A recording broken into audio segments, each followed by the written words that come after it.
They laughed at me on TikTok, not strangers, my family. My sister zoomed in on my thrift store dress and said, "She can't even afford designer for the awards." My brother pinned his comment underneath right where everyone could see it. The poor relative. My parents liked the video, both of them, within minutes. No one told them to stop. No one said it went too far. No one stood up for me. By morning, the video had crossed 1 million views, and I said nothing. 2 days later at my dad's company awards dinner, they sat front and center, smiling like royalty.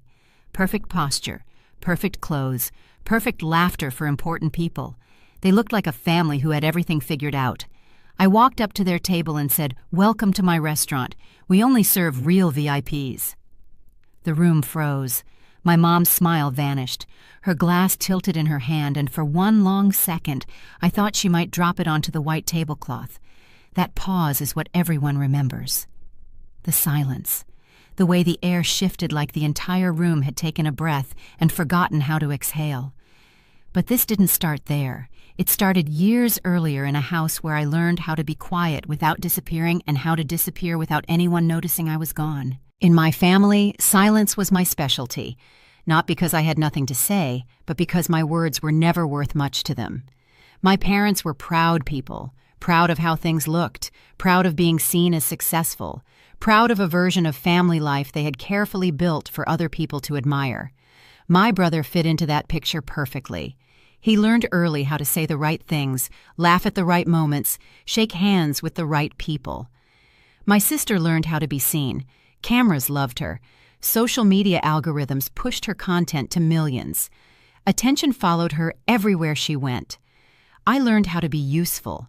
I was the one who remembered everyone's birthdays without being reminded. I booked the flights. I showed up early to help set up and stayed late to clean. I was the one who didn't need introductions at family gatherings because nobody asked who I was anyway. At holidays, relatives asked my brother about his promotions and my sister about her follower counts. When they turned to me, the questions were always vague. "Still doing that thing?" they would ask, waving their hands like my entire life could be summarized with a gesture. I learned to smile and nod. It was easier that way. When my sister started filming everything, we all pretended it was harmless. "Just content," she would say, waving her phone around like it was a toy instead of a weapon. She filmed meals, outfits, conversations, edited into jokes. If someone complained, she laughed it off.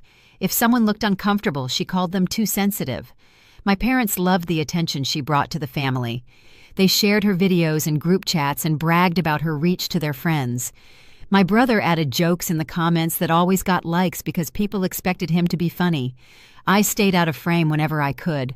The night of the video, we had gathered for what my mother called a low-key family dinner.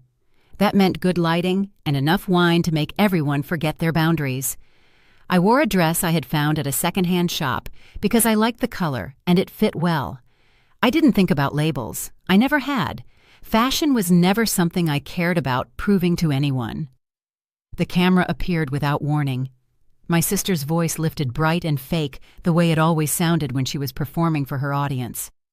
"Okay, quick fit check," she announced, and I knew without looking that she had pointed the lens at me. She never asked permission. She never had to. I heard my name before I saw myself on the screen. The zoom was slow and deliberate, like a spotlight searching for its target. She laughed. Her words came out polished, ready for engagement. "She can't even afford designer for the awards." My brother's comment appeared almost immediately pinned where everyone could see it. The poor relative.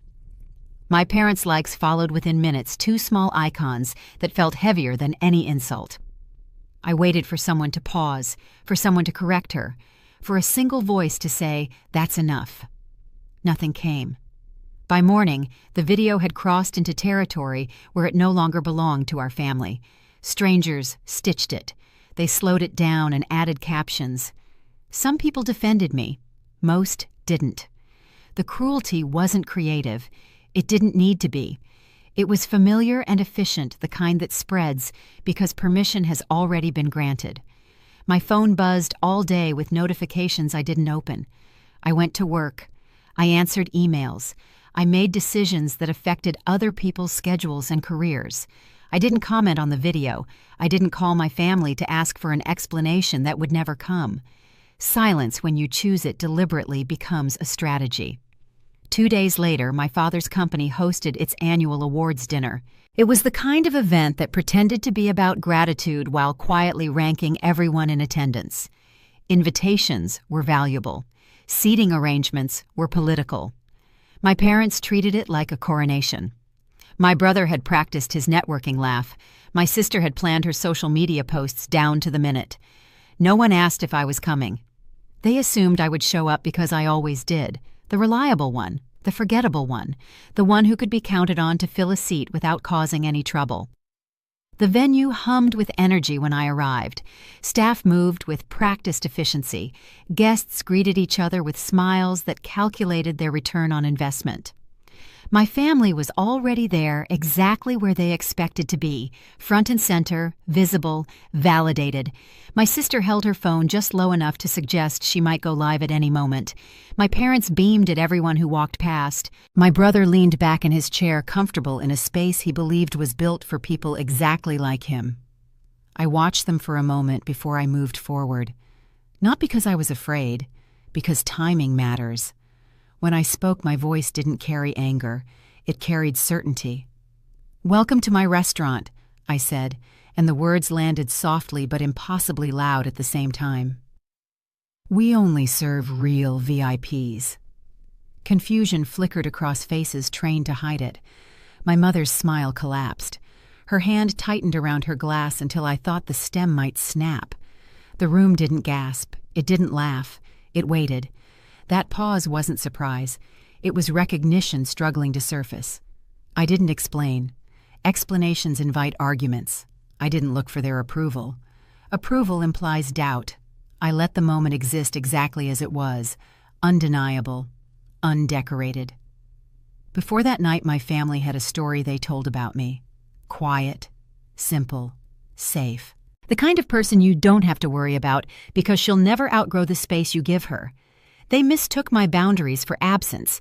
They mistook my silence for permission. They mistook my refusal to perform for a lack of substance. They weren't cruel on purpose. That would have been easier to forgive. They were comfortable. And comfort breeds the kind of carelessness that doesn't recognize itself as cruelty. Long before the video, long before this dinner, I learned that dignity doesn't announce itself. It waits. It builds. It shows up when called not to impress anyone, but to set the record straight. That night wasn't about revenge in the way people usually mean it. It was about alignment, about the relief of no longer shrinking myself to fit a version that made other people feel superior. It was about letting the truth stand on its own without decoration. I didn't come to take anything from them. I came to stop giving something away. As the room began to move again, as servers resumed their paths and conversations restarted with a different energy underneath, I stepped back, not to retreat, to let the moment complete itself. The story had shifted, not because I raised my voice, but because I lowered my tolerance. Behind me, my family sat in a silence they had never practiced. Ahead of me, the evening continued, indifferent to who had liked what video, who had laughed, who had stayed quiet when it mattered. That was the first time I truly understood something. Being underestimated is only a disadvantage if you believe it yourself. The morning after the video crossed 1 million views, my sister didn't delete it. She turned off the comments like closing a door while leaving the mess inside for someone else to deal with. The clip stayed pinned at the top of her page, frozen in its smirk, the caption unchanged. That choice told me everything I needed to know about how she saw the situation. If she had felt ashamed, she would have erased it. If she had felt sorry, she would have called. Instead, she optimized for engagement. My phone buzzed with a private message from my brother before I finished my coffee. "Don't make this bigger than it is," he wrote. "People are talking. It could affect the family." The words landed exactly where they were meant to land. Not on my feelings, but on my sense of obligation. I didn't answer. An hour later, my parents called in quick succession, like runners passing a baton. Neither asked if I was okay. They asked if I had spoken to anyone about the video. They asked if I planned to respond publicly. They asked if I understood how close we were to an important event, and how distractions had a way of spiraling out of control.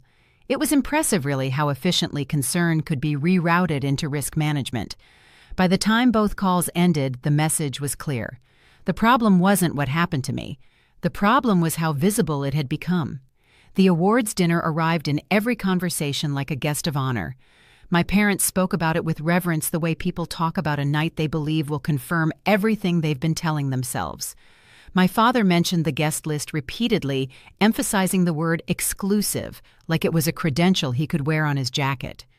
My mother talked about the lighting and the menu and how the room would photograph. My brother practiced stories out loud, trimming them to their most flattering versions. My sister spoke in hashtags, mapping out posts before the evening even existed. In all of it, I was an absence that didn't register as missing. No one asked where I would sit. No one asked if I wanted to bring anyone. No one asked anything that might complicate the narrative they were polishing. In my family, the awards dinner wasn't just a meal, it was a diagram. There was a right place to be, and there were places that didn't matter. The table at the center carried a weight that went beyond location. It meant you were seen. It meant you belonged to the story being told that night. My brother belonged there automatically, his career tied neatly to my father's legacy. My sister belonged there because she understood spectacle, because she could turn any angle into proof of relevance. I belonged somewhere else, wherever that happened to be. Not excluded exactly, just unassigned. I had seen this diagram drawn and redrawn across years of family gatherings. At company parties, my brother stood near my father, introduced as the future of the family business. My sister floated nearby, camera ready, capturing the glow of recognition. I drifted at the edges, holding a glass, nodding through conversations that ended before they began.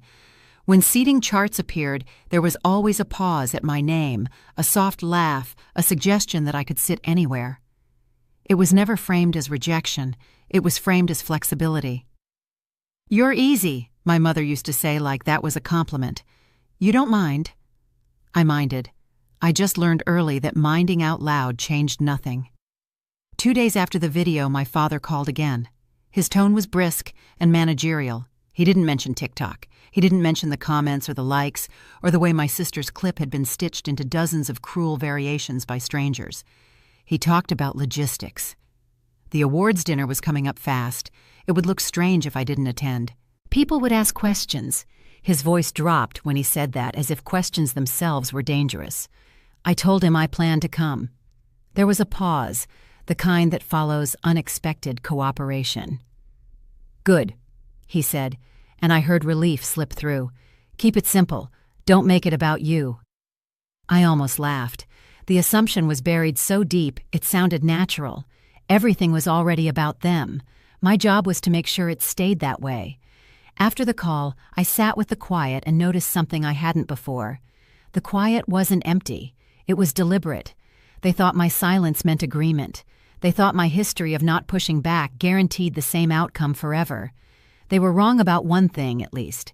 Silence, when chosen carefully, is not consent. It's preparation. I didn't argue with anyone that week. I didn't ask for apologies that would arrive hollow and rehearsed. I didn't explain how it felt to watch strangers debate my worth while my family managed the fallout like a public relations problem. I opened my calendar and made a call they didn't know about. Then another. I confirmed details that had nothing to do with where I would sit and everything to do with how the night would actually run. I listened more than I spoke. I thanked people who didn't need convincing. I kept my voice steady. Nothing about it felt dramatic. It felt like paperwork.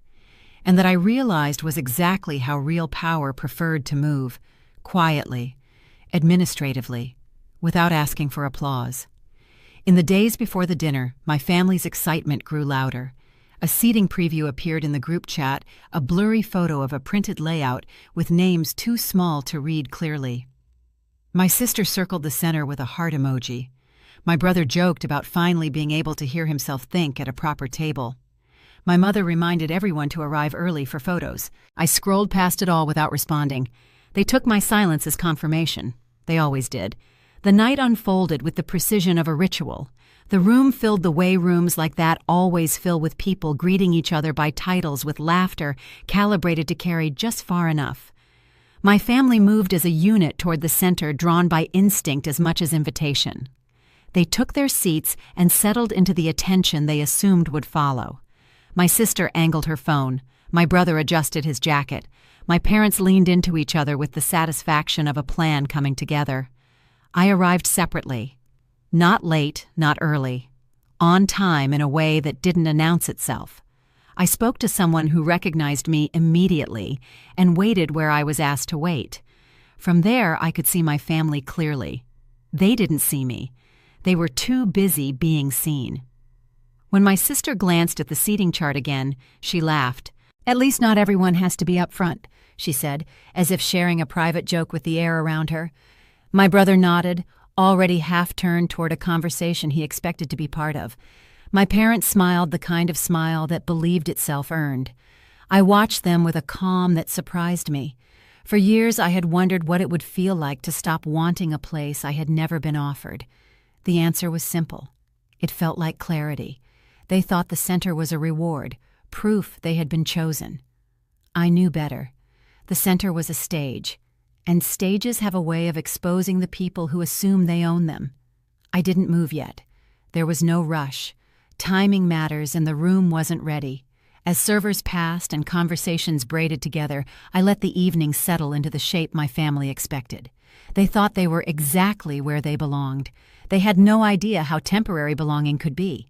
When I finally stood, it wasn't to claim a seat. It was with the understanding that seats could be reassigned. The difference mattered.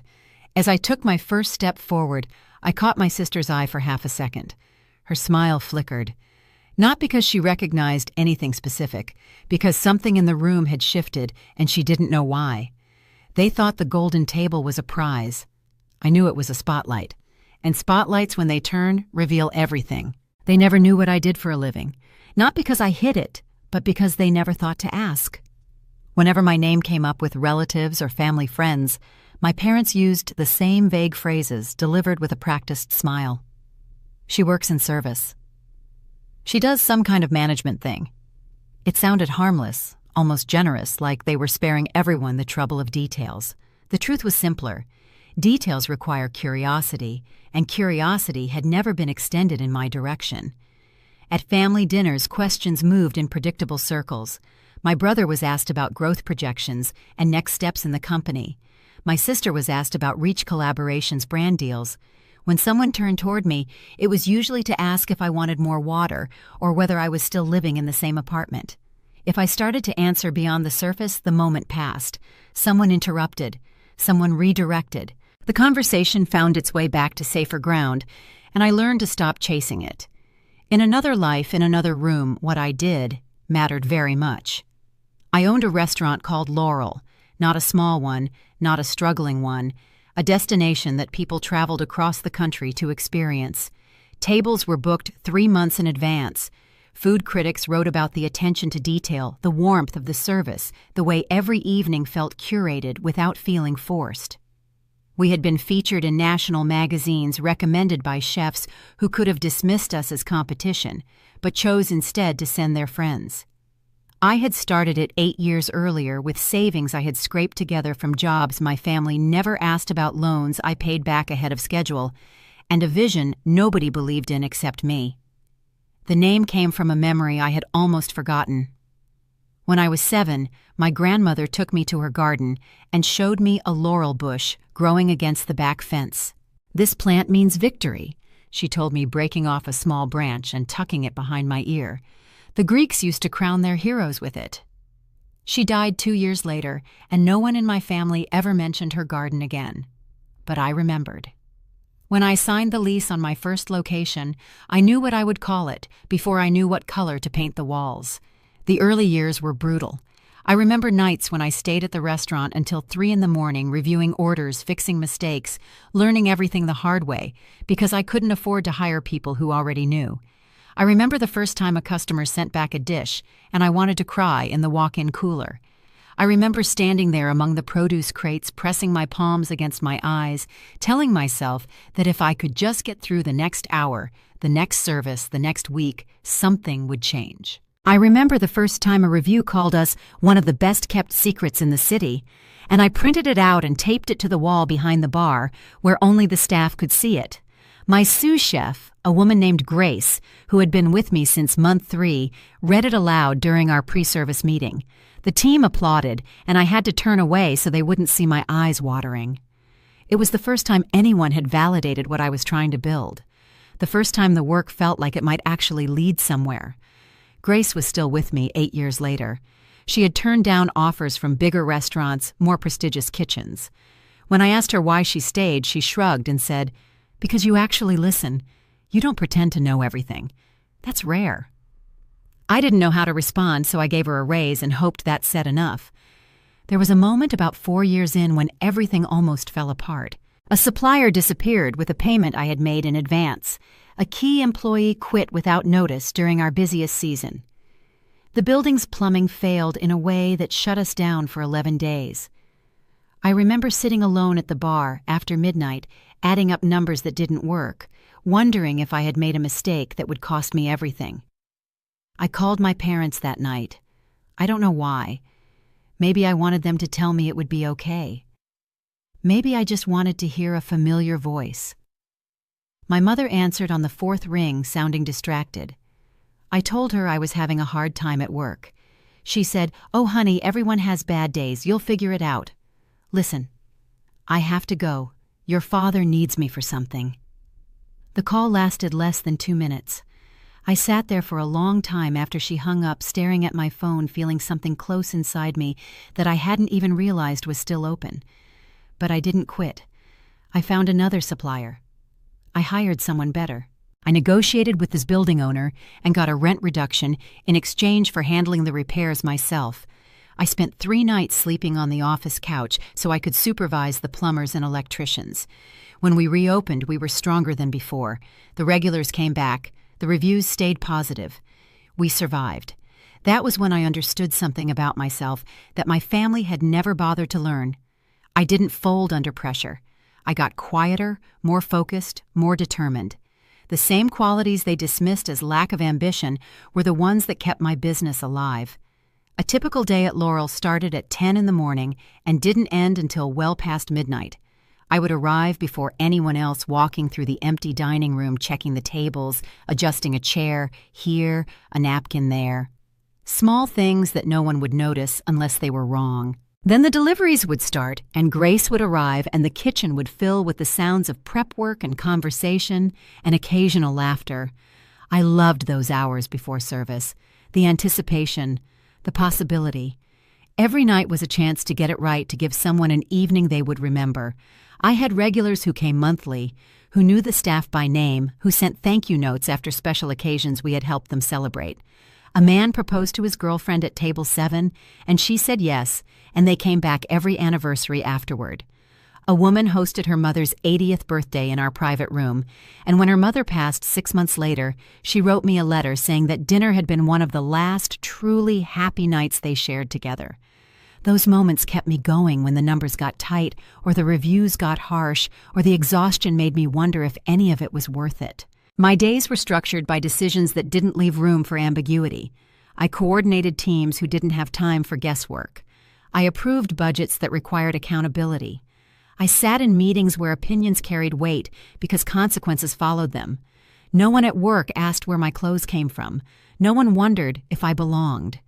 When I spoke, people listened not because I demanded it, but because it made sense to.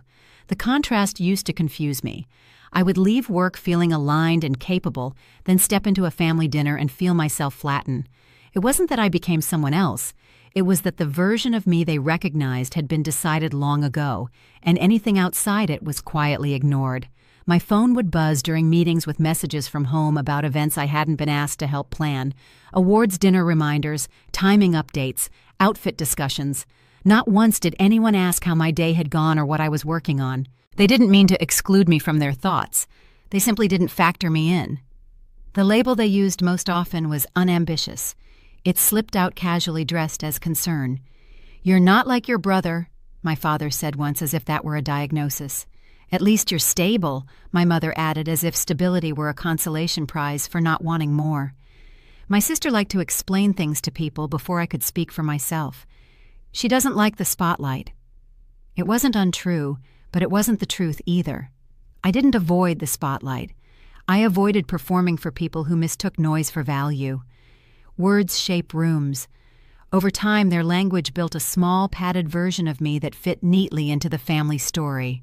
The one who didn't push, the one who didn't need much, the one who would be fine wherever she landed. It was convenient for everyone else. It meant no one had to adjust their expectations or make space. Success in our house was something you displayed. If you didn't display it, it didn't count. I remember one dinner years ago when I still believed enthusiasm might matter. I had been working on a major event, one of the first times a private investment fund had booked our entire venue for an evening. I was proud of it, not in a loud way, but in the quiet way you feel when something hard finally comes together. Halfway through the meal, during a lull that seemed safe, I mentioned it.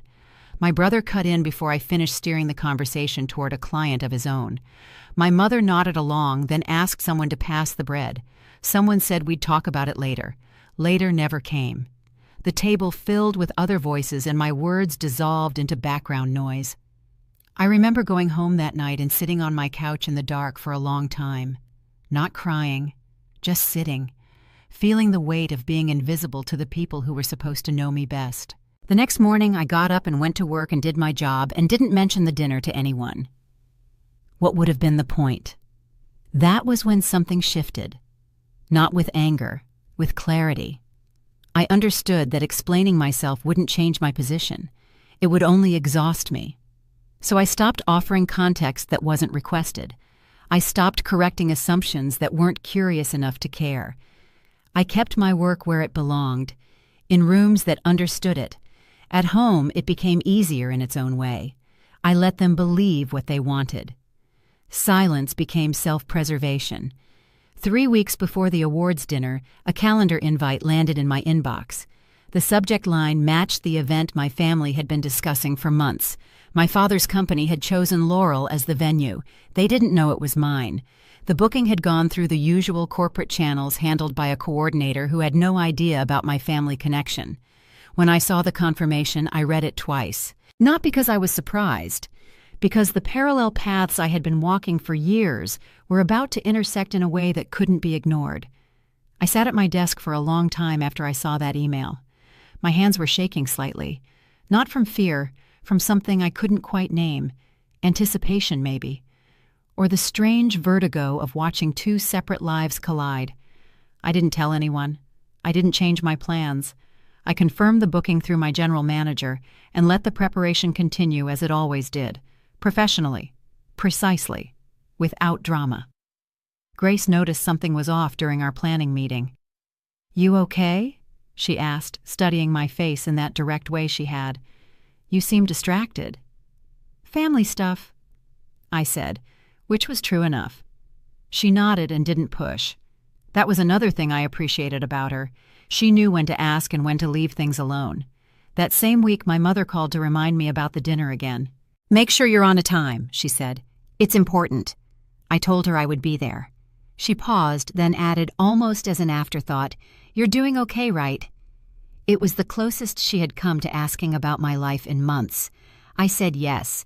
She sounded relieved, not because she knew the truth, but because she didn't have to ask more questions. After the call, I looked at the calendar invite again. The date, the time, the location that carried my name on every legal document. Laurel, victory.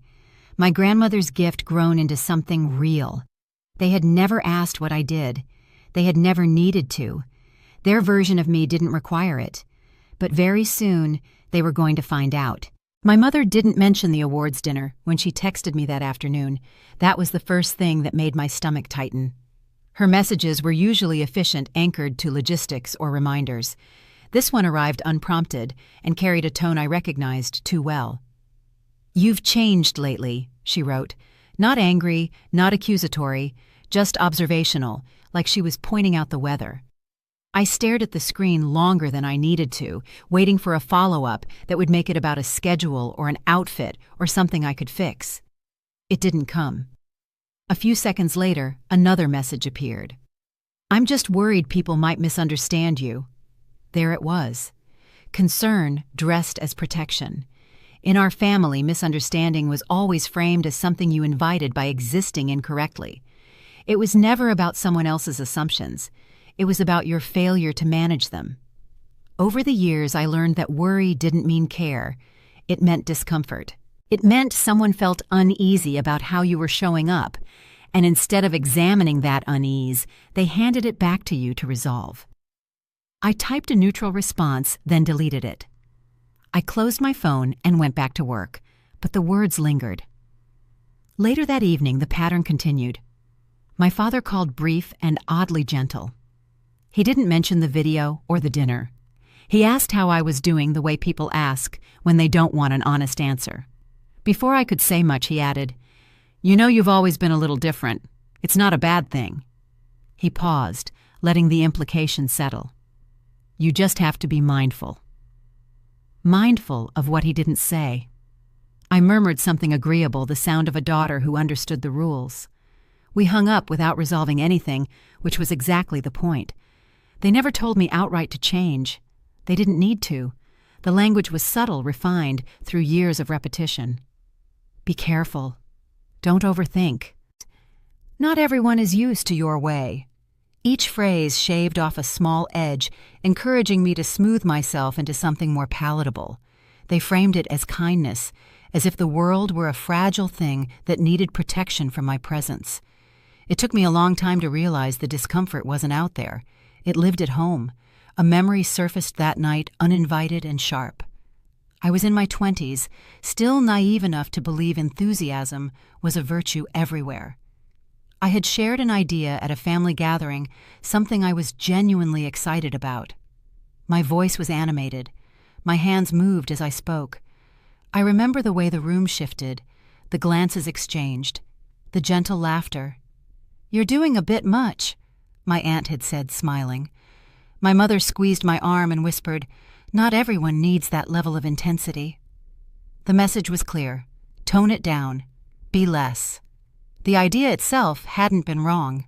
I had been. That lesson repeated itself in quieter ways over the years. Opinions softened before they left my mouth.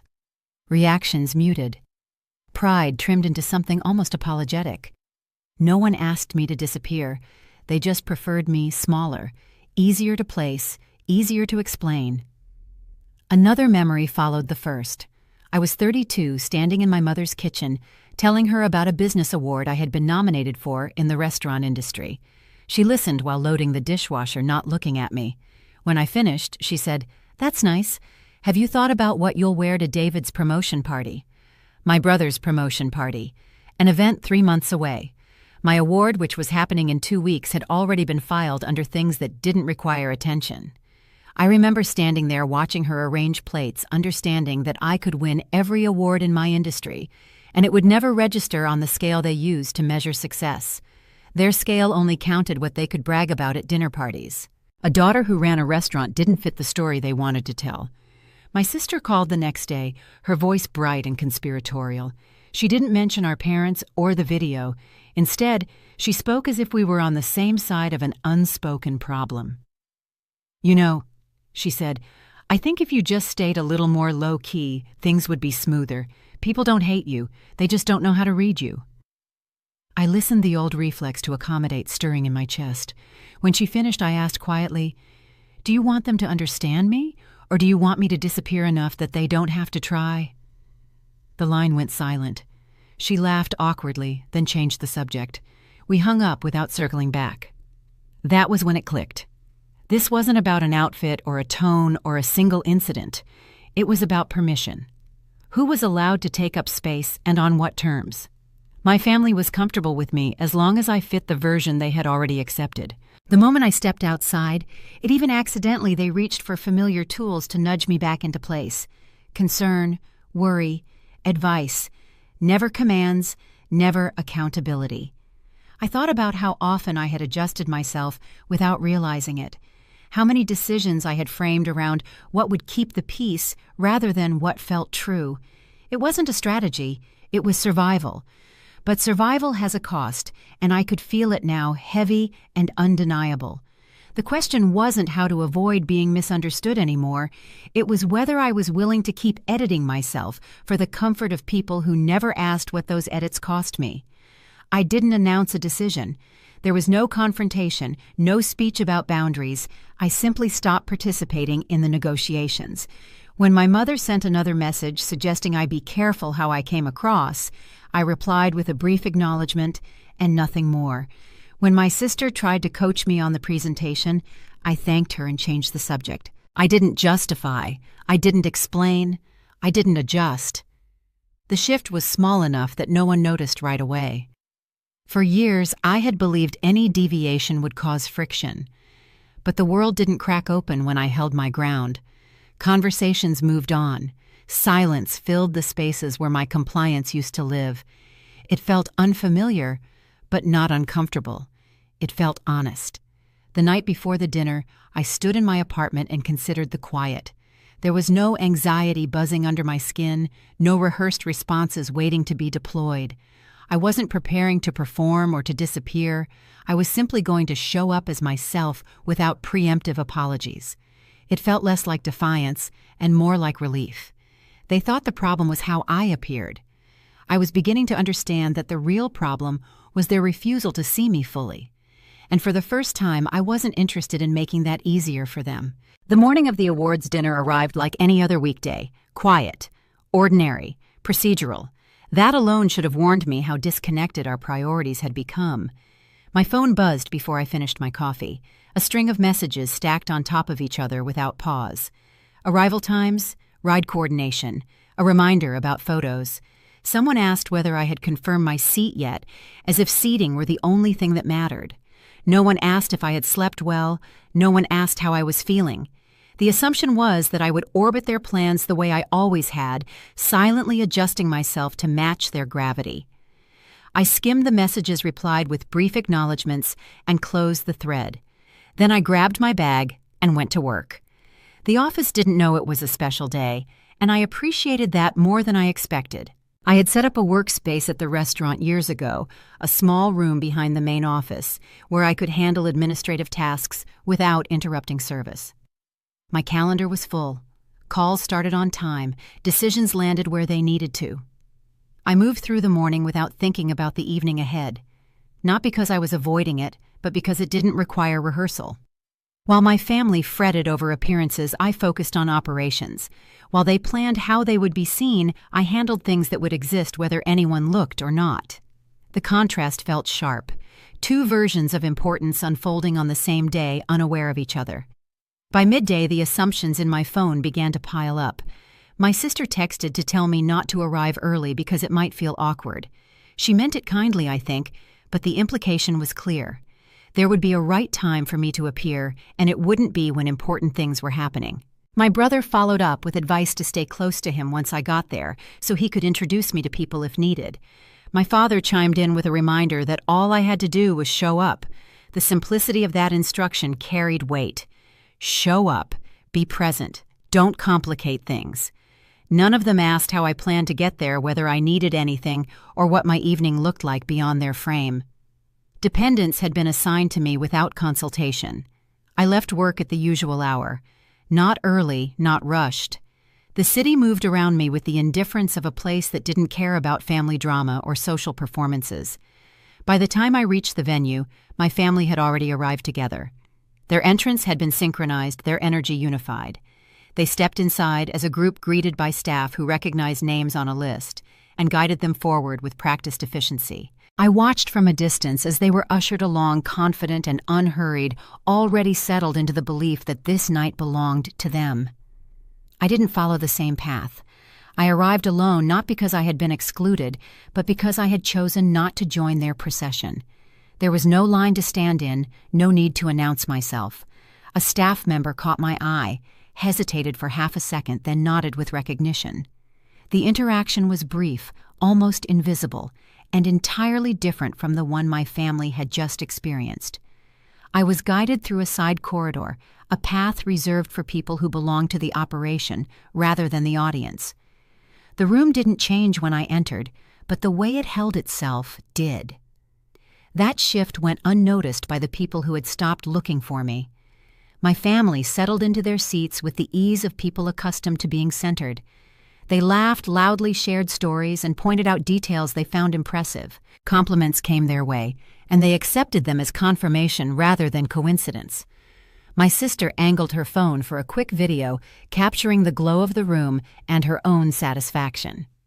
My brother remarked that our father must have pulled some strings to secure a place like this. My father smiled, pleased with the implication.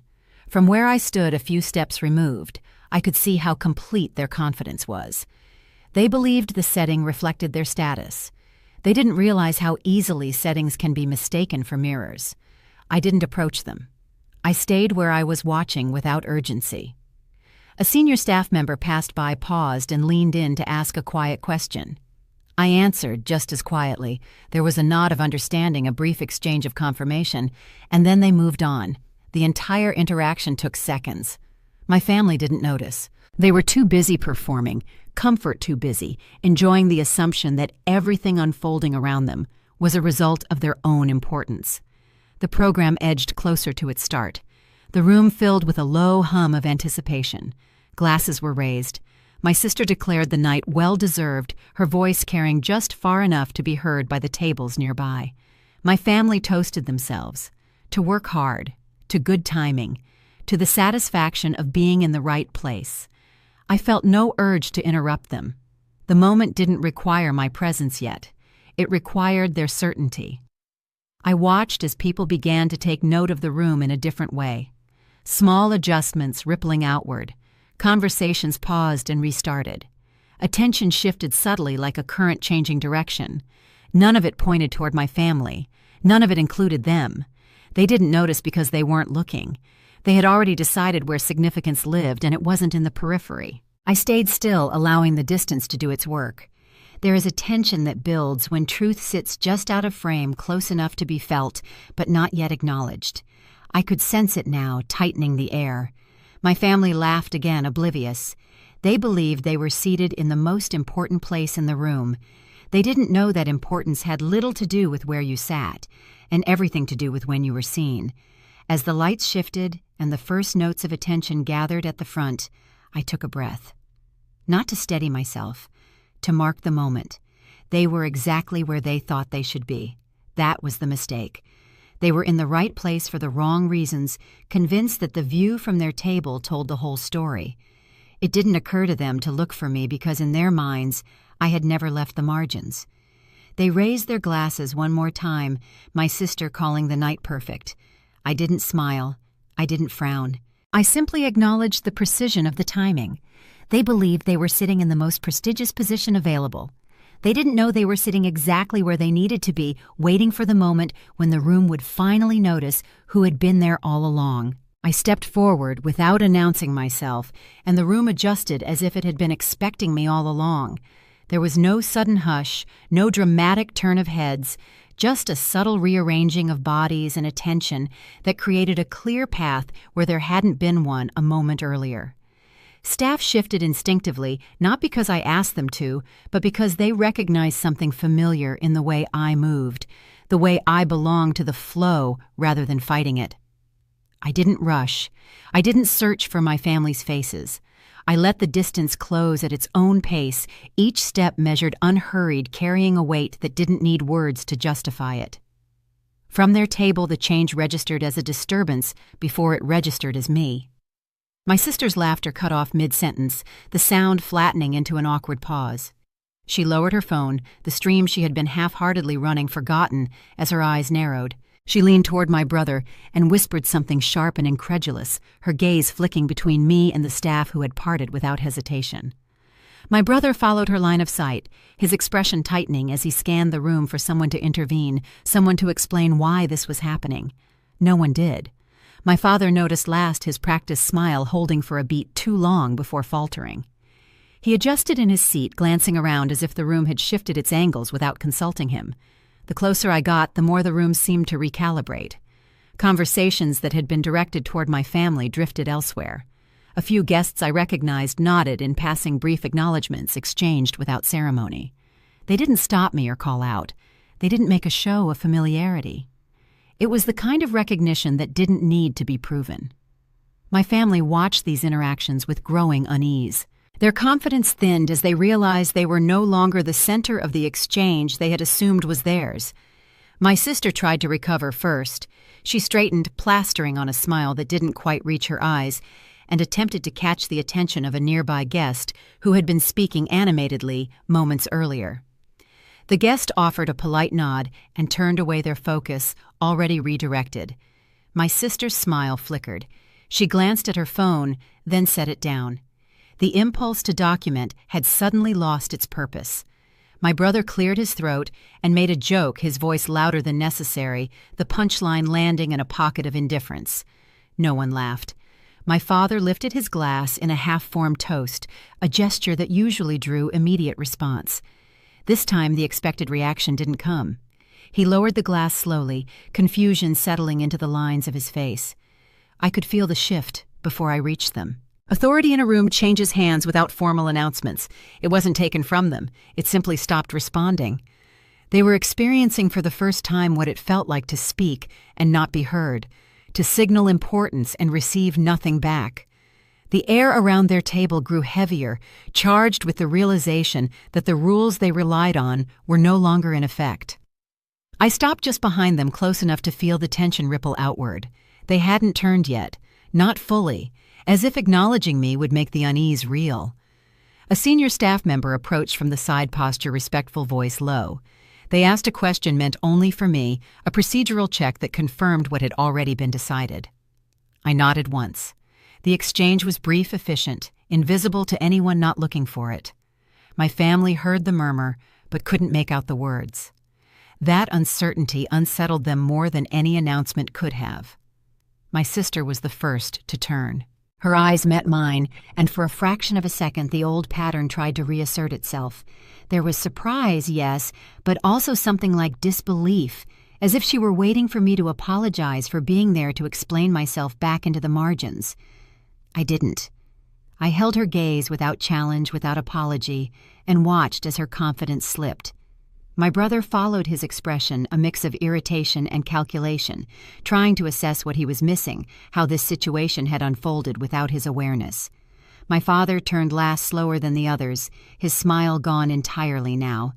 He looked at me as if seeing a version of me that didn't align with the one he had rehearsed for years. No one spoke.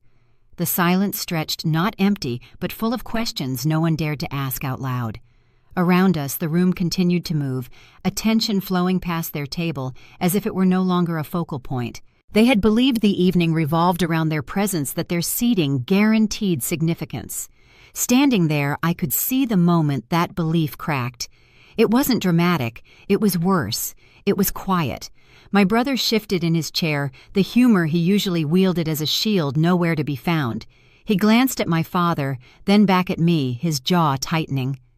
My sister's hands hovered near her phone, uncertain whether to pick it up or leave it where it was.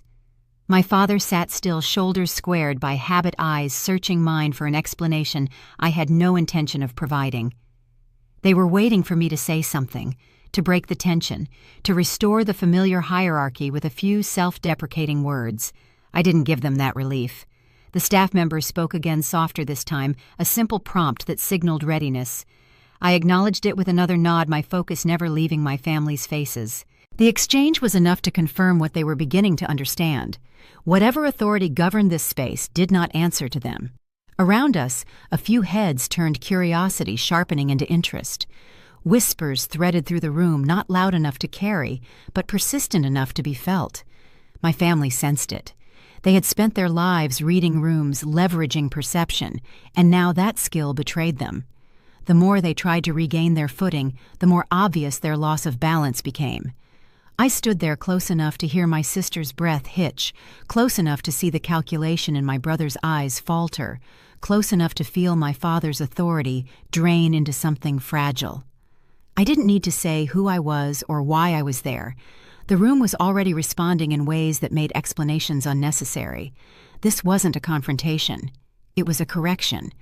They had believed I didn't belong at this table, that my place was somewhere else, quieter, less visible.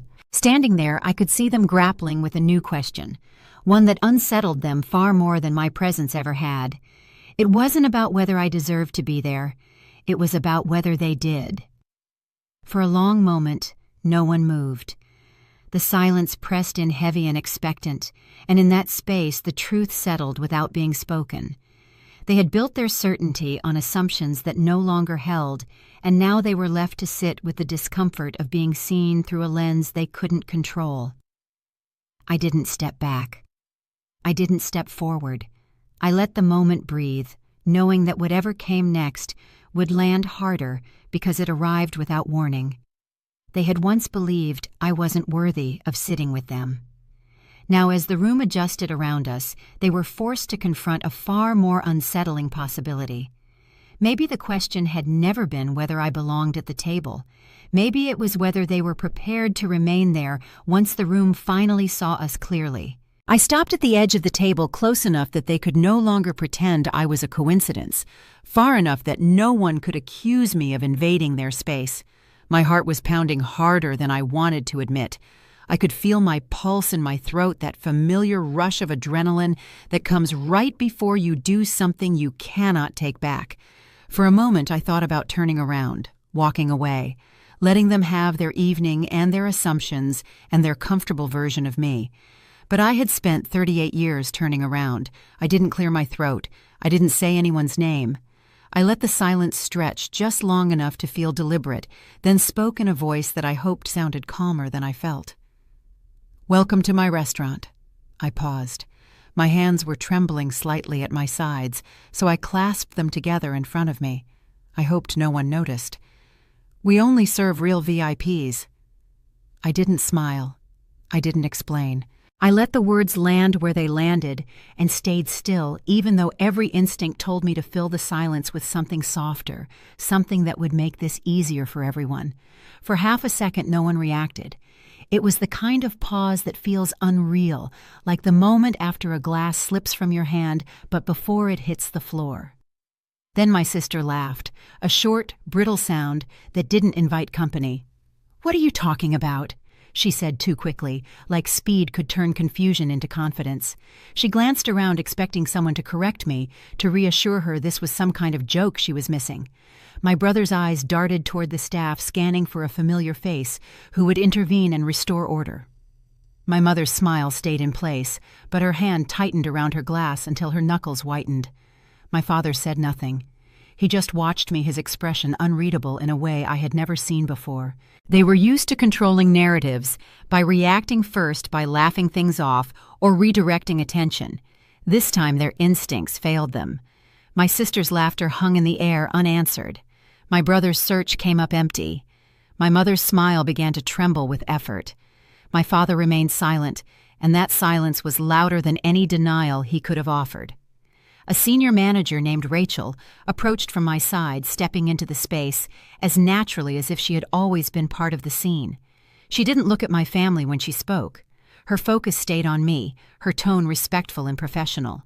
She addressed me by name the way people do when they're accustomed to doing so, and confirmed the next detail of the evening with a brief question. I answered just as briefly, grateful that my voice held steady. The exchange took seconds, but it shifted the room in a way nothing else could have. No mention of money, no declaration of ownership, just a simple acknowledgement of authority delivered without ceremony. My sister's face drained of color as the implication settled. She looked from Rachel to me, her mouth opening and closing, as if testing words she didn't dare use. My brother leaned back slightly, the calculation in his eyes turning frantic as he tried to piece together what he had missed. My mother's grip on her glass loosened, then tightened again, her smile finally slipping as she realized no one was coming to rescue them from this moment. My father exhaled slowly, his shoulders dropping a fraction. The first visible sign that he understood something fundamental had changed. Around us, attention sharpened. Conversations nearby slowed, then stopped. A few guests glanced over openly, now curiosity no longer disguised. Others pretended not to stare, but their interest showed in how their bodies angled toward us. The room had found its focal point, and it wasn't the one my family had expected. I didn't elaborate. I didn't turn to explain myself. Instead, I asked Rachel a practical question about timing, about whether everything was ready to proceed as planned. She answered immediately confidently, as if my presence and my role were the most natural things in the world. The simplicity of the exchange made it impossible to dismiss. This wasn't a misunderstanding. It wasn't a performance. It was infrastructure. My sister's eyes flicked to her phone, then away. The reflex to document to control perception through a screen surfaced and died in the same second. She knew instinctively that this was not a moment she could spin. My brother cleared his throat, opening his mouth as if to say something, then closing it when he realized he didn't know which version of me he was supposed to be talking to anymore. My mother stared at the table, her reflection warped on the surface of her glass. My father finally spoke. My name left his mouth carefully, as if it were unfamiliar. There was no accusation in his voice, no anger, just uncertainty. Something caught in my chest when I heard him say it. For a fraction of a second, I was 8 years old again, waiting for him to notice something. I had made something I was proud of, waiting for him to see me. I didn't respond. Not because I wanted to punish him, but because I didn't trust my voice. Any explanation would have softened the impact, given them something to argue with or reinterpret. And honestly, I was afraid that if I started talking, I might say too much. I might say everything I had been holding back for years, and this wasn't the place for that. A few guests stood drawn by the shift in energy. One offered me a greeting, another a brief word of appreciation. Their gestures were polite and restrained. Each interaction widened the distance between my family and the room they believed they commanded. No one asked them how they were doing. No one checked on their comfort. The social cues they relied on had evaporated, leaving them exposed in a way they had never experienced. My sister remembered the video then. I could see it in her eyes, the way her expression tightened as the past collided with the present. My brother remembered his comment, the casual cruelty of it, resurfacing with a clarity that made him wince. My mother remembered pressing, remembered laughing, and the weight of that memory settled heavily on her shoulders. My father remembered every time he had spoken for me, defined me, reduced me, and for the first time those memories didn't feel like authority. They felt like evidence. I stayed where I was, letting the room continue its quiet reorganization. This wasn't about humiliating them. It really wasn't. Part of me wished I could explain that to them somehow. I didn't want them to suffer. I just wanted them to see. There's a difference, even if it doesn't feel like one at the moment. Eventually, Rachel returned to my side, a subtle signal that it was time to move on. I acknowledged her with a nod, then turned slightly, my body angling away from my family without dismissing them outright. It was a small movement, but it said everything. I wasn't here to confront them. I was here to do my work. As I stepped away, I felt my eyes sting unexpectedly. I blinked it back quickly, grateful that I was facing away from them now. This was harder than I thought it would be. Easier in some ways, harder in others. The fantasy of this moment had never included the ache that came with it. The silence followed me for a moment before breaking apart into whispers and resumed conversations. My family remained at the table, surrounded by people, yet utterly alone. The center of attention they had coveted replaced by something colder and far less comfortable. They didn't call after me. They didn't stop me. They couldn't. The room had already made its choice. I didn't look back. I wanted to, but I didn't. Looking back would have been asking for something, for acknowledgement or apology or understanding, and I had spent too many years asking. I hadn't come to prove who I was. I had come to let them see what they had never bothered to learn. And now that they had, the consequences were no longer mine to manage. The table didn't move, but the room did. My family remained seated exactly where they had been, hands folded, glasses half full, posture stiff with the memory of confidence. Yet the space around them thinned, as if the air itself had decided to circulate elsewhere. Conversations that once bent in their direction now angled away. Laughter rose from other tables and slid past them without catching. They were still visible, still present, but no longer anchored to anything that mattered. The realization arrived slowly enough to be cruel. I watched from across the room, busying myself with the details of hosting that had become second nature over the years. Checking in with the kitchen, confirming the timing of the next course, making sure the servers had everything they needed, normal things, the things I did every night regardless of who was sitting at which table. But tonight wasn't normal, and pretending otherwise took more effort than I expected. My sister tried first to reclaim what she had lost. She straightened her shoulders, smiled with practiced ease, and lifted her phone again, searching for a frame that would make sense of the moment. She tapped the screen, checked the signal, adjusted the angle, then went live with a brittle brightness that didn't reach her eyes. The comments didn't come. The viewer count stalled, then dipped. She laughed too loudly at something no one had said, and ended the stream with a sharp swipe, her hand shaking just enough to notice. She set the phone down and didn't pick it up again. I felt something twist in my stomach watching her. Not satisfied. Something more complicated than that.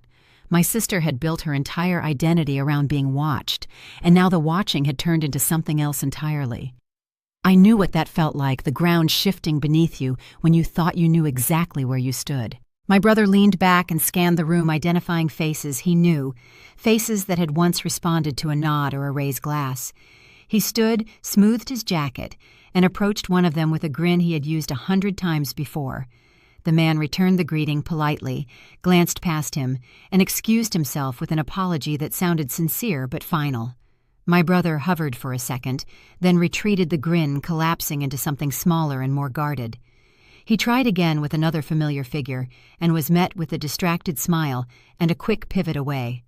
Each attempt stripped a layer of certainty from him, leaving behind an unease he couldn't joke his way out of. My mother signaled for a staff member, her movement subtle, confident in the way people get when they expect service without question. The staff member approached, listened carefully, and responded with impeccable professionalism, but without warmth. No deference, no special accommodation. Just the rules applied evenly. My mother nodded, thanked them, and watched as they moved on without lingering. Her lips pressed together, the polite mask finally slipping, as she realized courtesy wasn't the same as priority. Around them, whispers began to travel. Not loud enough to challenge, not bold enough to confront, but persistent. Questions floated from table to table, curiosity sharpening into speculation.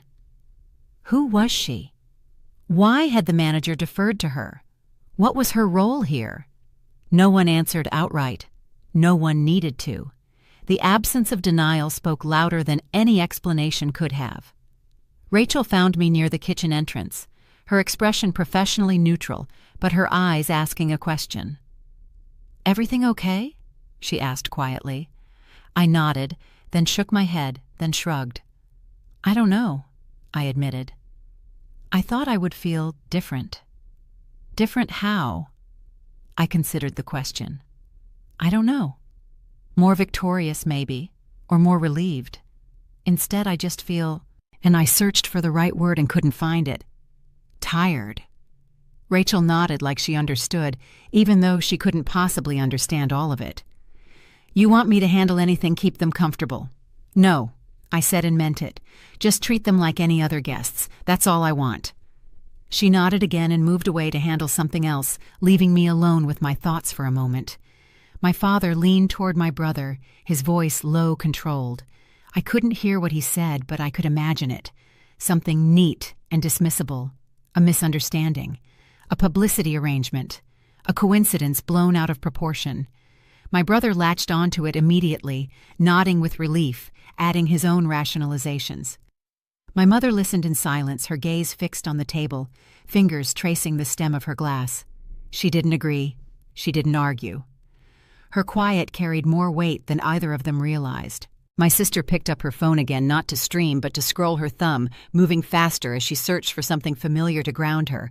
I knew what she would find. The video was still there, the one that had started everything.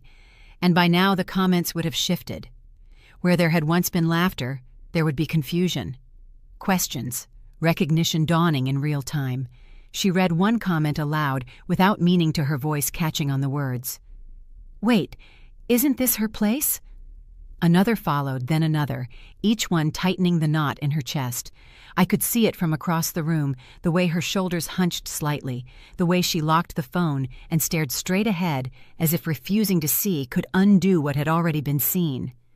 My brother glanced at her screen despite himself, his jaw clenching as he recognized the turn. He scrolled through his own notifications, the casual cruelty of his comment resurfacing in screenshots and replies he couldn't delete fast enough.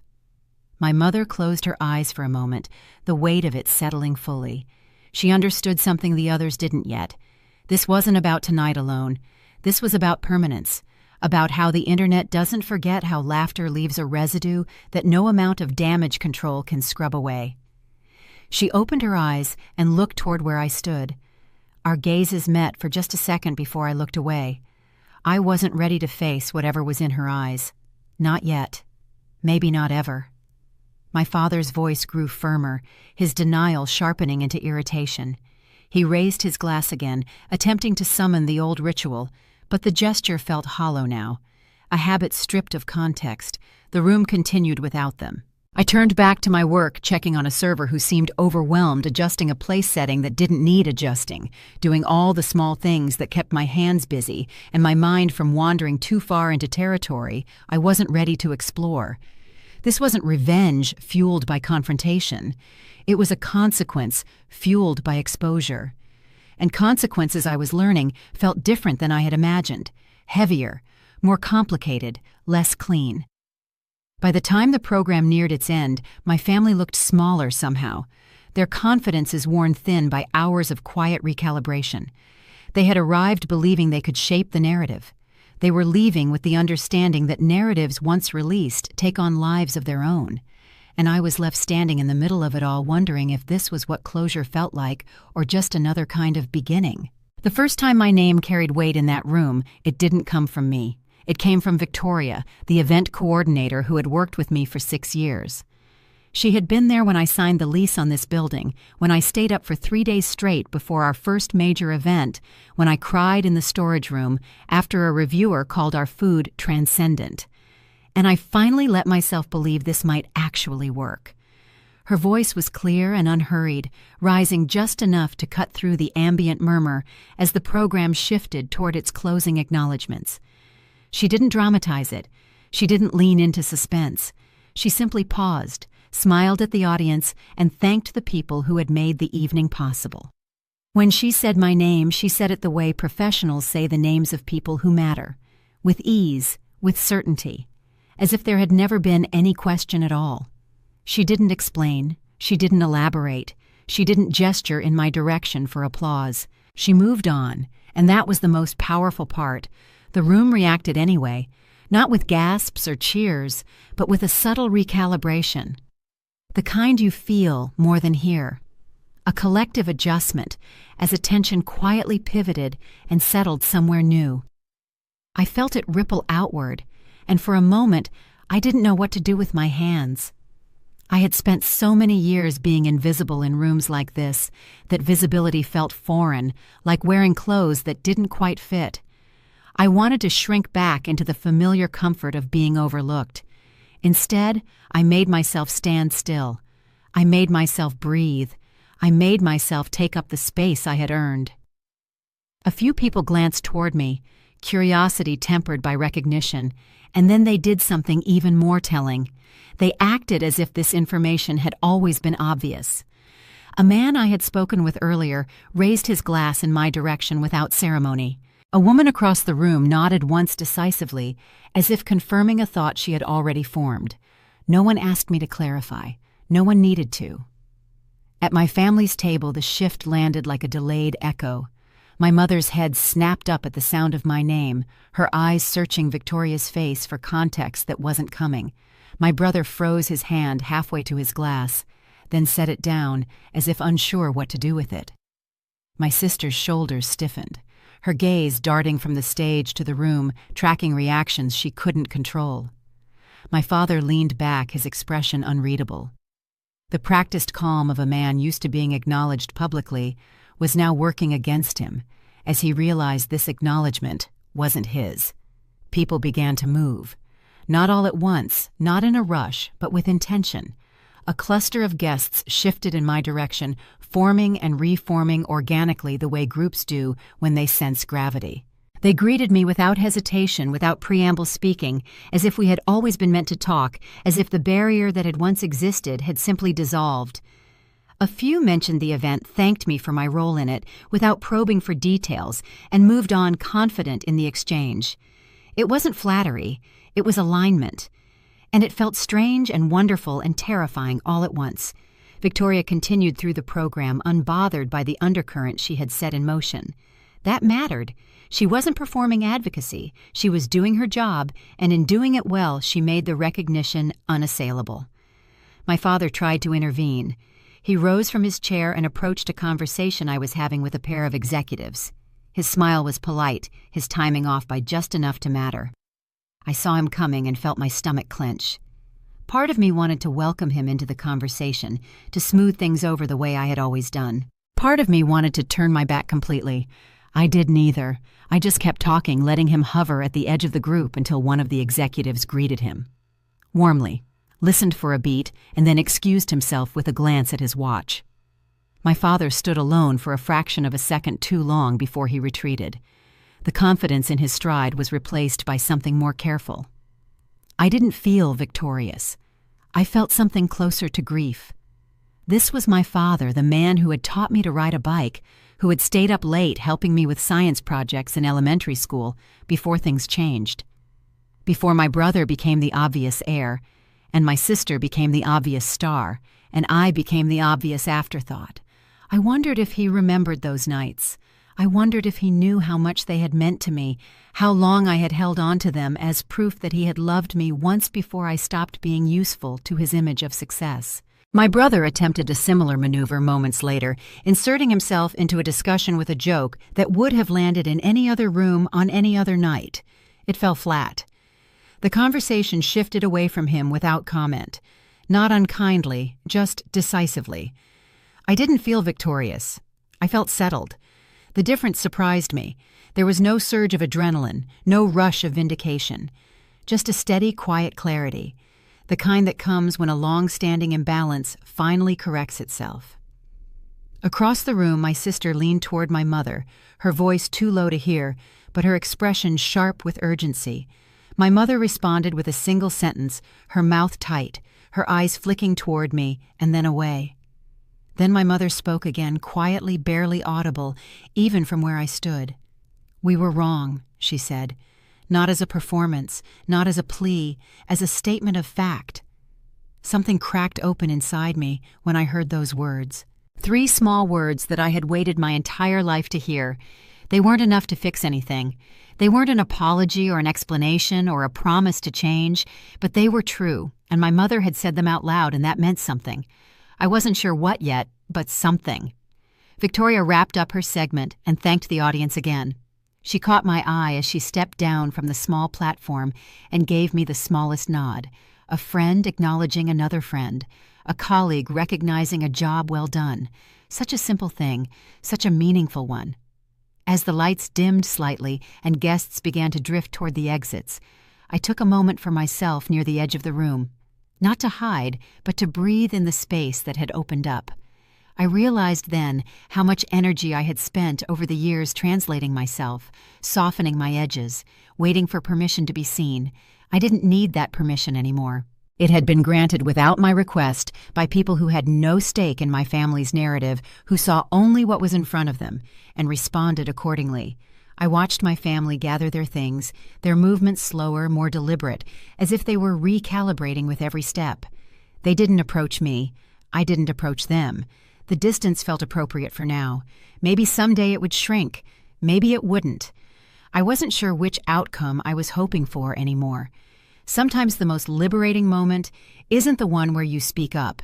It's the one where someone else says it out loud and the world listens.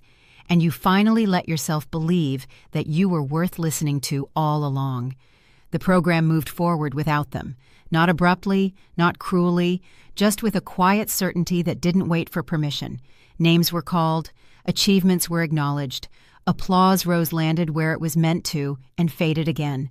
My family sat through it all as if the current had shifted slightly and left their table untouched. I kept myself busy as the evening wound down, but I still caught myself glancing in their direction. I told myself it was part of being a good host, keeping an eye on the room. That wasn't the whole truth. Part of me was still that little girl at the family dinner table, tracking moods, anticipating shifts, bracing for what came next. Some habits take longer to break. My father adjusted in his seat, straightened his jacket, and glanced toward the stage as if a cue had been missed. It hadn't. The program was running exactly as planned. He just wasn't part of it anymore. Staff moved through the room with their usual efficiency, but when they reached my family's table, the difference became clear. Service arrived. Service left. No pause. No extra check-in. No subtle question about whether anything else might be needed. The small invisible preferences my family had grown used to were gone, replaced by something flatter and more even. Just the rules applied without exception. I had given my team clear instructions before the event. Treat them like any other guests. Professional courtesy. Nothing more, nothing less. No one questioned it. They didn't need to. The losses accumulated quietly. A conversation my father approached ended sooner than it should have. A handshake my brother offered was returned without follow-up.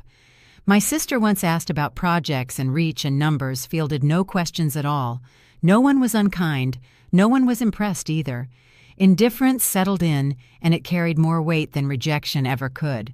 I found myself near the kitchen entrance again, watching without meaning to. Rachel appeared beside me with a clipboard and a question about next week's private event. I answered on autopilot, my attention still anchored across the room. "You okay?" she asked quietly when we finished. I considered lying, saying I was fine, saying this was exactly what I wanted. "I don't know," I said instead. "It's strange. Strange how I spent years imagining what it would feel like if they finally saw me," I said. "And now they do. I thought I'd feel proud, vindicated. Instead, I just feel sad." Rachel didn't try to fix it. She didn't offer reassurance. She stood with me for a moment, then squeezed my arm once and went back to work. Across the room, my mother glanced toward me and then looked away. My father sat still, hands folded, composure intact but strained. My sister traced a pattern on the table with her fingertip. My brother checked his watch, impatience replacing confidence. They looked lost. It was unsettling to witness. My whole life they had moved through the world with the certainty of people who had never been told they didn't belong. Now that certainty was gone, and they didn't know where to put their hands. I didn't intervene. I didn't offer comfort or clarification. Not because I wanted them to suffer, but because I didn't know what I could say without pulling us back into old roles. This wasn't a misunderstanding to correct. It was a recalibration. And recalibrations take time. As the program wound down, my family gathered their things carefully, movements measured as if trying not to attract attention that no longer responded. When they stood, no one rose with them. When they moved toward the exit, the flow of the room parted briefly and closed again without pause. I watched them go, my father's straight back, my mother's careful steps, my brother's hands shoved into his pockets. My sister clutched her phone like a lifeline that had stopped working. They had believed status could be held in place through visibility, through laughter, and the right seats in the room. Tonight they were learning that status exists only as long as other people agree to participate in it. Part of me wanted to run after them, to say something, to ask if there was a version of us that could exist without hierarchy, without favoritism, without the quiet cruelty of being overlooked. But I didn't. Tonight wasn't the moment. Too much had shifted. I stayed and finished what I had come to do, thanking the last guests, confirming cleanup, returning to the small, ordinary tasks that made up my life, a life I had built without permission or applause. Outside, the night air felt steadier, quieter without the hum of attention. I took a slow breath. Tomorrow I would wake up and do this all again. The same work, the same purpose, the same life I had chosen. The only difference was that now they knew, and knowing didn't change who I was. It only changed who they thought I was. That was enough. It had to be. I turned back towards the building, toward the work that was waiting, toward the life I had earned. Somewhere in the city, my family was driving home in silence, rearranging their understanding of the world to include a version of me they had never bothered to imagine. I hoped it was uncomfortable, and I hoped eventually it would lead to something better. But that work was theirs now. Mine was already done. My phone buzzed as the last of the staff began clearing tables in the main room. The message was short, almost formal. My father wanted to talk. Not tomorrow. Not later. Now. He didn't say where, but I knew it wouldn't be public. He wouldn't risk witnesses. I told him where I was and waited. My hands were steadier than I expected, but my heart was beating faster than I wanted to admit. The power dynamic had already shifted. We were just catching up to it. But knowing that didn't make this easy. Nothing about tonight had been easy. He arrived a few minutes later, slower than usual, his jacket folded over his arm instead of worn like armor. We stood near a quiet hallway far enough from the exits that no one passed by accidentally. The hum of the building was muted there, replaced by the low mechanical sounds of cleanup. Somewhere in the distance, I could hear Grace giving instructions to the kitchen crew. Normal sounds, grounding sounds. For the first time in my life, my father looked unsure of how to start. He cleared his throat, glanced at the floor, then back at me, as if searching for the version of me he was used to addressing. She wasn't there anymore. "I don't think tonight went the way anyone expected," he said finally. It wasn't a question. It wasn't an accusation. It was a placeholder, a sentence meant to buy time. I didn't respond right away. Part of me wanted to fill the silence the way I always had, to make this easier for him to smooth over the discomfort with reassurance. That instinct was still there, buried deep, trained into me over decades of practice. I let it pass. I let the silence stretch long enough to become uncomfortable, long enough for him to realize he didn't have the lead in this conversation. He shifted his weight. I tried again. He mentioned misunderstandings. He mentioned how quickly things had escalated. He mentioned family. He avoided specifics with the precision of someone who had spent a lifetime navigating liability. When the apology came, it arrived carefully packaged. He said he was sorry things had gone too far. He said he regretted how the situation had been handled. He didn't mention the video. He didn't mention laughter or likes or comments that stayed visible long after the joke had landed. He didn't mention my name paired with the words "poor relative" for a million strangers to see. He apologized the way people do when they're trying to reduce damage, not when they're trying to acknowledge harm. I listened without interrupting. My expression is neutral. My hands clasped in front of me to hide the slight tremor I could feel starting. I recognized the tactic. I had grown up with it. My mother and brother joined us partway through, drawn by instinct or necessity. I wasn't sure which. They must have been waiting nearby, watching, trying to gauge how the conversation was going before deciding whether to intervene. My mother took a conciliatory tone immediately. She talked about healing, about how families go through phases, about how none of this needed to define us moving forward. She didn't say what this was. She didn't need to. "We've always been so close," she said, and something twisted in my chest at the lie of it. I don't want one difficult night to change that. My brother tried humor, a half smile paired with a shrug. "Come on," he said. "We all say stupid things sometimes. Remember when I called you a nerd in front of your prom date? You got over that." He was comparing a childhood teasing moment to a viral video that mocked me in front of millions. The gap between what he understood and what had actually happened felt unbridgeable.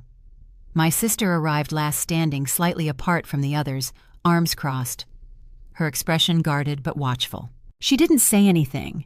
She just watched, and I wondered what was going through her mind, whether she understood yet what she had done, or whether she was still calculating how to spin this into content.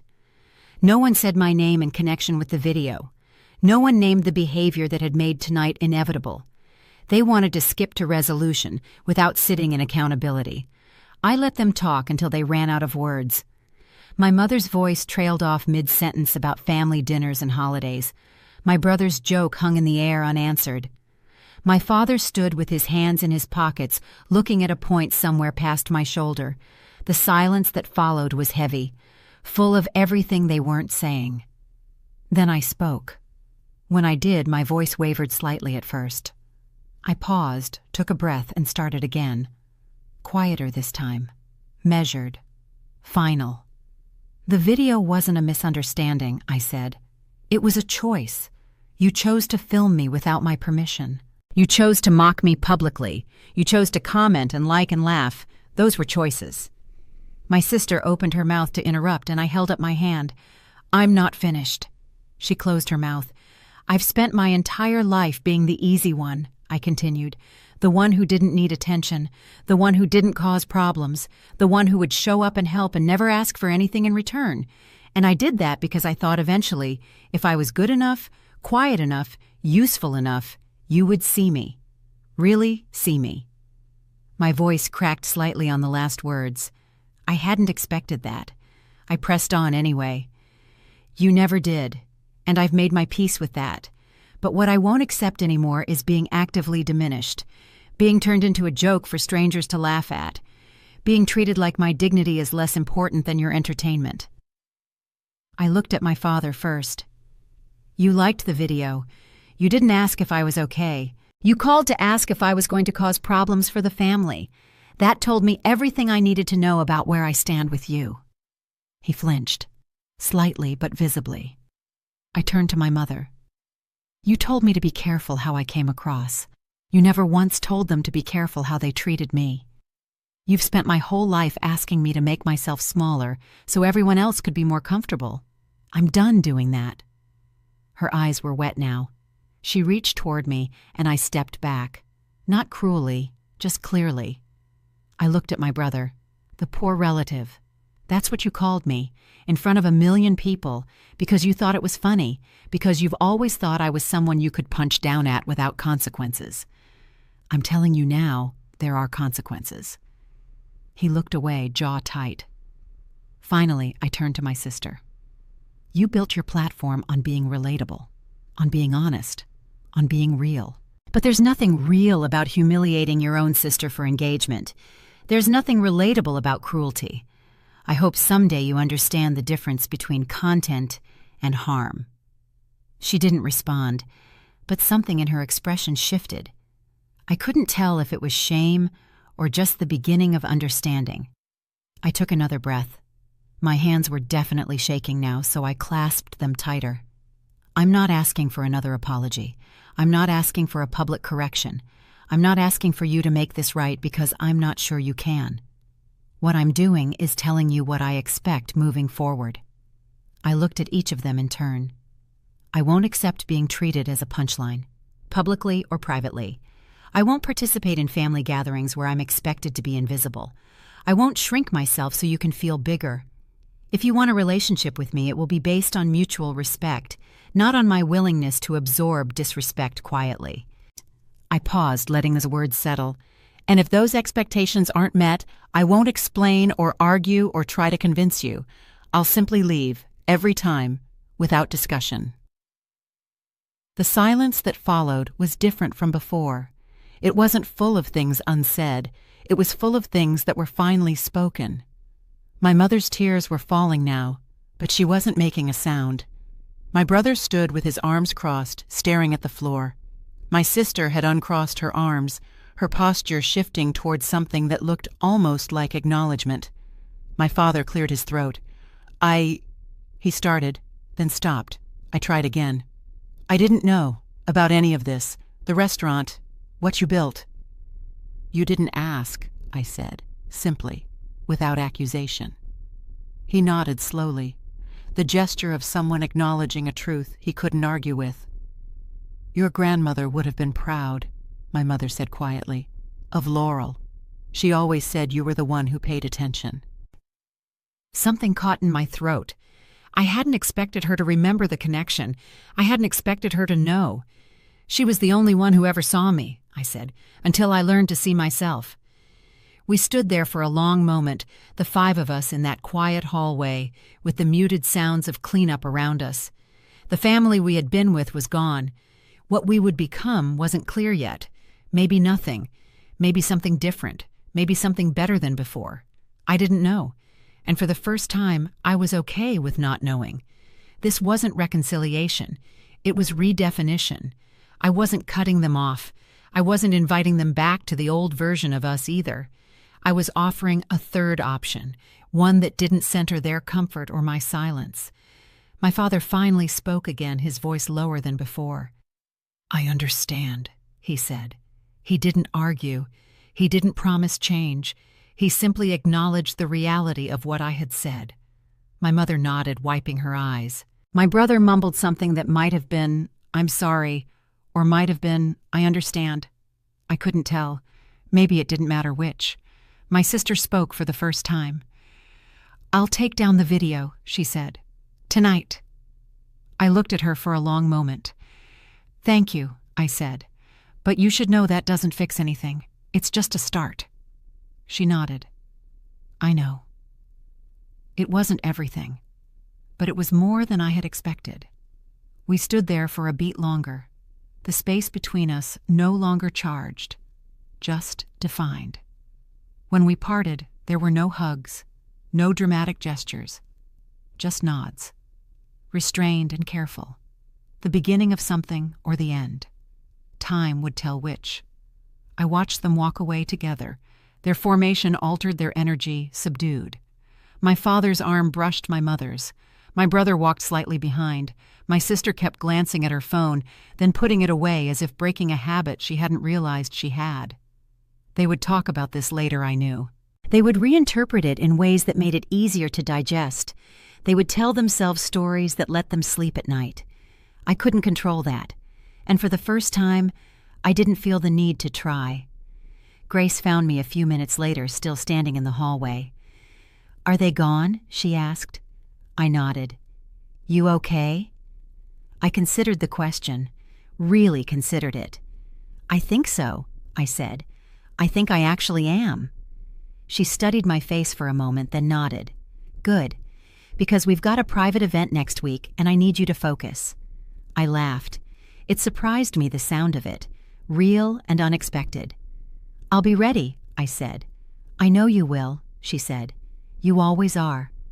She walked away, back to the kitchen, back to the work that didn't care about family drama or viral videos or any of the complicated mess of being human. I stayed a moment longer, letting the quiet settle around me. Then I stepped outside into the night. The cool air felt grounding. The city hummed its usual hum, indifferent to what had just happened, already moving on to the next moment. I realized then that the choice I had made wasn't about power over them. It was about power over myself. I hadn't needed them to understand how strong I was. I hadn't needed them to admit every wrong in perfect language. I hadn't needed their validation or their approval or their finally seeing me. I needed them to understand one thing only, and I had made it clear. I would never make myself smaller again for their comfort. The rest was up to them, and whatever they decided, I would be okay. Because I had Laurel. I had Grace and the team and the work I loved.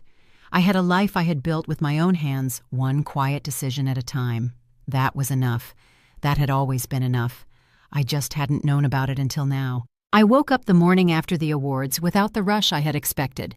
No spike of adrenaline. No instinctive reach for my phone to check reactions or replay moments. The quiet surprised me. My body felt loose in a way it hadn't in years. Like I had been carrying something heavy for so long, I had forgotten what it felt like to set it down. I lay there for a minute, listening to the ordinary sounds of a new day starting, and realized my thoughts weren't orbiting anyone else's opinions. There was no urge to explain, no urge to justify. The absence was clean. I moved through the morning slowly, deliberately, doing small things without narrating them to myself.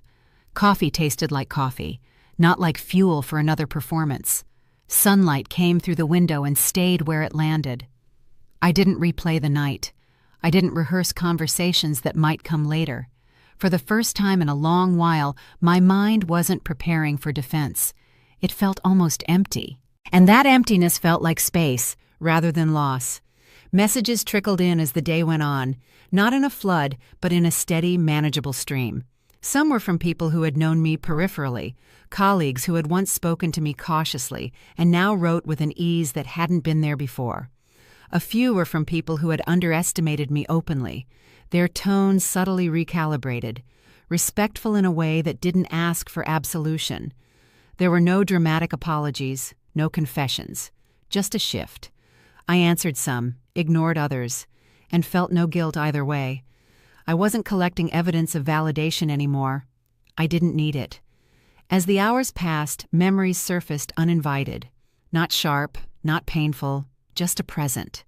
Times I had been described as low-key, unambitious, practical in a way that meant small. At times I had adjusted my voice, my posture, my presence to make rooms more comfortable. I saw those versions of myself clearly now, not with embarrassment, but with understanding. I hadn't been wrong to be quiet. I had been early. I had been conserving energy for a life that didn't require permission to unfold. My family reached out later in measured ways that reflected the new terrain between us. No jokes, no comparisons, no rankings disguised as concern. Conversations were polite, cautious, almost formal. We spoke about logistics, about neutral topics, about plans that didn't involve proximity. The absence of closeness didn't sting the way it once would have. Distance, I realized, wasn't the same as rejection. Sometimes it was the shape peace took when old dynamics no longer fit. I noticed how little I wanted to perform my freedom. There was no desire to dress differently to signal change, no urge to tell the story again and again to underline the point. The compulsion to be seen had loosened its grip. I chose what felt right because it felt right, not because it proved anything. Silence became a choice rather than a default, and that distinction mattered more than I had expected. The world responded in kind. Opportunities appeared without spectacle. Conversations opened without effort. Respect arrived quietly. Not as a reward, but as a baseline. I didn't savor it. I accepted it the way you accept good weather, aware it might change but not anxious about the sky. Control, I learned, wasn't about orchestrating outcomes. It was about deciding what you were willing to tolerate. Late in the afternoon, I caught my reflection in a window and paused. Not because I looked different, but because I felt different. Lighter, yes, but also steadier. The version of me that once waited for a big moment to make everything make sense felt distant now, like a character I had outgrown. I hadn't needed a dramatic victory to validate my worth. I needed boundaries. I had needed to stop negotiating my dignity. I thought about the word revenge and how easily it gets misunderstood. This hadn't been about humiliation or payback. It hadn't even been about justice in the way people like to frame it. It had been about refusal. Refusing to be flattened into someone else's narrative. Refusing to accept laughter as a measure of truth. Refusing to shrink so others wouldn't have to confront their own discomfort. The change wasn't in my circumstances, it was in my consent. As evening settled in, I felt a calm that didn't depend on what came next. The future didn't need to be outlined. I trusted myself to meet it without armor. The story I had been living under had lost its authority, and in its place was something quieter, sturdier mine. I didn't need to rewrite the past to move forward. I just needed to stop letting it decide the present. I used to think I needed a defining moment, something undeniable and public to prove my value. I see now how small that belief kept me. Value isn't proven, it's protected. Once you stop allowing people to decide it for you, everything else rearranges itself around that choice. The shift doesn't announce itself, it settles in, and life continues. Different in ways that don't ask for applause. If you've ever been the one underestimated in your own family, the one people felt comfortable laughing at because you didn't push back, you're not alone. If you've ever been told you were too quiet, too plain, too much, or not enough, and believed it because the voices were familiar, I see you. Sometimes the most important revenge isn't loud. It's choosing yourself and letting the rest fade into the background.